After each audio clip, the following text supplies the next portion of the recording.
प्यारे दोस्तों, कहा जाता है चाहे कितनी भी औलादें हों, वालिदैन अपने बच्चों को शहजादों की तरह पालते हैं। लेकिन सारे बच्चे मिलकर भी अपने वालिदैन को नहीं पाल पाते हैं, बल्कि बुढ़ापे में उन पर जुल्म करते हैं। आज हम आपको एक बाप और बंदर का वाकया सुनाने वाले हैं। आज की इस वीडियो को आप लाइक करें या ना करें, यह आपकी मर्जी। लेकिन हां, आपसे गुजारिश है कि आप इस वीडियो को आखिर तक जरूर देखें। दोस्तों, पुराने जमाने की बात है। एक इंसान जो 2 बेटों का बाप था, उसने अपने बेटों के लिए बेशुमार कुर्बानियां दी, और मां बाप तो कभी जताते भी नहीं कि वो अपने बच्चों के लिए क्या कुछ कर जाते हैं।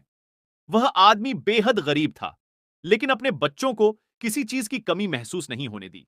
यहां तक कि कभी मां की कमी भी महसूस नहीं होने दी, क्योंकि उसकी बीवी बहुत पहले ही गुजर चुकी थी। बेटे बहुत छोटे थे जब मां का इंतकाल हुआ था। वह इंसान बहुत रहमदिल था। एक दिन जब वह मेहनत मजदूरी करने के लिए जा रहा था, रास्ते में उसे जख्मी हालत में बंदर का एक छोटा सा बच्चा मिला। वह बंदर का बच्चा तकरीबन मरने ही वाला था। उसने जल्दी से उस बंदर के बच्चे को उठाया और डॉक्टर के पास ले गया, उसकी मरहम पट्टी कराई और अपने घर लेकर आ गया। अब 2 बेटों के साथ साथ वो बंदर का बच्चा भी उनके घर का हिस्सा बन गया था। वो बंदर का बच्चा बड़ा होता गया और यहां वह इंसान बूढ़ा होता गया। अपने बच्चों की जिम्मेदारी उठा उठाकर उसकी कमर झुक गई थी, लेकिन कभी भी कोई शिकवा जबान पर नहीं लाया। वह बेटे ऐसे गद्दार, ऐसे बेवफा थे कि उन्हें अपने बाप का कोई एहसास नहीं था। बचपन से ही उन बच्चों को सिर्फ फरमाइशों की आदत थी, जबकि बंदर का जो बच्चा था, उसको अपने मालिक से बहुत ज्यादा लगाव था। बच्चे जवान हो चुके थे। बाप ने पढ़ा लिखा कर इतना काबिल कर दिया था कि बच्चे अपने पैरों पर खड़े हो चुके थे। अब उनकी शादियां भी हो चुकी थीं। जब उनकी शादी हुई तो यह घर उनको छोटा लगने लगा। अब बंदर जो बड़ा हो चुका था, वो देखता था कि मेरे मालिक के साथ उसके बेटे कैसा सुलूक करते हैं, और वह बेजुबान जानवर अपने दिल में बहुत ज्यादा गम महसूस करता था।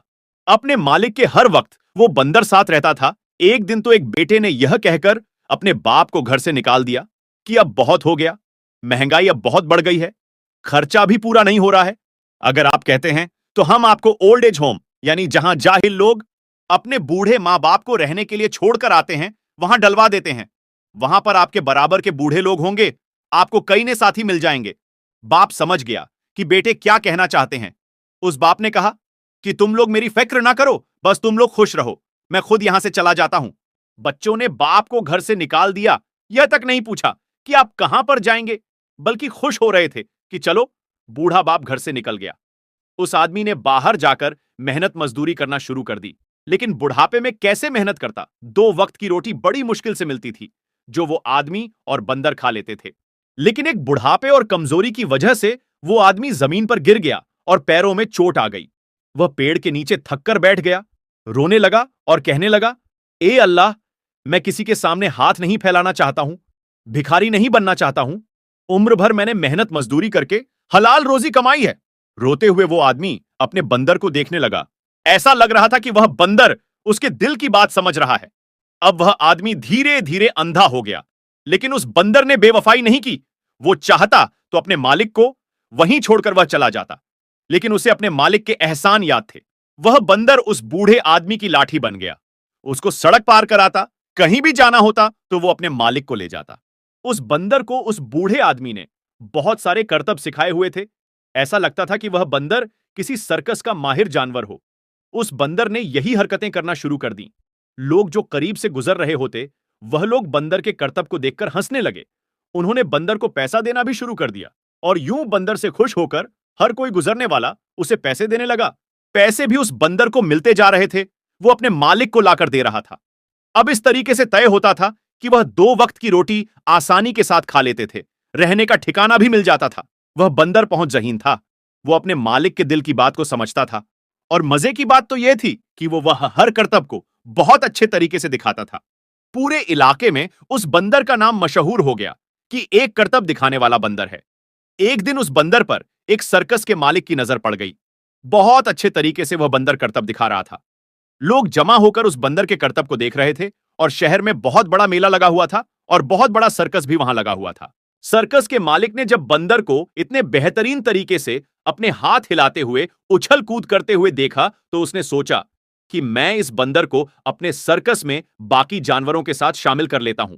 वो सर्कस का मालिक बूढ़े आदमी के आया और कहा, क्या यह बंदर आपका है? उन्होंने कहा, हाँ, ये मेरा प्यारा सा बंदर है, मेरे साथ रहता है, मेरे बुढ़ापे का सहारा है। सर्कस के मालिक ने पूरी बात उसको बता दी और कहा, क्या आप अपने बंदर को मेरे सर्कस में काम करने देंगे? मैं आपको अच्छा मुआवजा दूंगा और आप दोनों को रहने के लिए जगह भी दूंगा। और आप जो यूं सड़कों पर भटक रहे हैं, आपका कोई ठिकाना भी नहीं है, आपको रहने की जगह भी मिल जाएगी। सिर्फ आपके शहर में ही नहीं, बल्कि हम बड़े-बड़े मुल्कों में जाते हैं, हमारा सर्कस बहुत बड़ा है। सोच लो, आपको बहुत अच्छी ऑफर दे रहा हूं। अब जो बूढ़ा आदमी था, उसने कहा, इससे ज्यादा बेहतरीन बात और क्या हो सकती है? अब वो दोनों सर्कस में शामिल हो गए। सर्कस में बंदर को नए-नए करतब सिखाए गए। एक मर्तबा शहर में मेला लगा हुआ था, बहुत बड़ा मेला था। दूर-दूर से अमीर तरीन लोग आए हुए थे और बंदर के करतब देखकर लोग ताली बजाने लगे। सर्कस के मालिक ने बंदर को कंधे पर उठा लिया और कहा, इसने तो आज हमारे सर्कस की शान निराली कर दी। उन देखने वाले लोगों में उस बूढ़े आदमी के बेटे भी बैठे हुए थे, जो अपने बीवी बच्चों के साथ मेला देखने आए हुए थे। वह पहचान गए कि यह तो वही बंदर है जो हमारे बाप के साथ रहता था। तो क्या सर्कस में हमारा बाप भी मौजूद है? वह इधर अपने बाप को तलाश करने लगे। उनका बाप खड़ा तालियां बजा रहा था। वह लोग समझ गए, अब यह बंदर यहां पर काम करता है। कहने लगे, अरे हमने तो मौका हाथ से निकाल दिया। इस बंदर को कैसे जाने दिया? अपने बाप को घर से निकाल देते, लेकिन इस बंदर को रख लेते। जल्दी से उठकर दोनों बेटे अपने बाप के आगे पीछे फिरने लगे और कहने लगे, अब्बा जान, आप यहां क्या कर रहे हैं? अब्बा जान खामोश थे, उनको नजर वैसे भी नहीं आता था। वह दोनों कहने लगे, अरे आपकी तो आंखें भी चली गई हैं। वह दोनों बेटे सर्कस के मालिक के पास आए और कहा, यह बंदर हमारा है, आपको यूं नहीं पता? यह बहुत अच्छा और बहुत जहीन है। सर्कस का मालिक तो जानता ही था। उसने गुस्से से कहा, तुम जैसे गद्दार और नाफरमान बेटे, जिन्होंने अपने बूढ़े बाप को घर से धक्के मारकर बाहर निकाल दिया, तुम दोनों गद्दार हो। यह बंदर ही उनका असल बेटा है। यह बंदर तुम्हारा नहीं है। वह जो खड़ा है तुम्हारा बाप, यह उनका बंदर है। और यह भी सुन लो, इस बंदर को हम तुम्हारे हवाले हरगिज नहीं करेंगे। हम यहां से बाहर मुल्क में जाने वाले हैं और अब ये दोनों वहां पर हमारे साथ रहेंगे। तुम लोग यहां से दफा हो जाओ। और जो तुमने अपने बाप के साथ किया, वह तुम्हारे बच्चे भी अब तुम्हारे साथ करेंगे। और इस तरह वह बूढ़ा आदमी अपने बंदर के साथ अपनी बची खुची जिंदगी गुजारने लगा।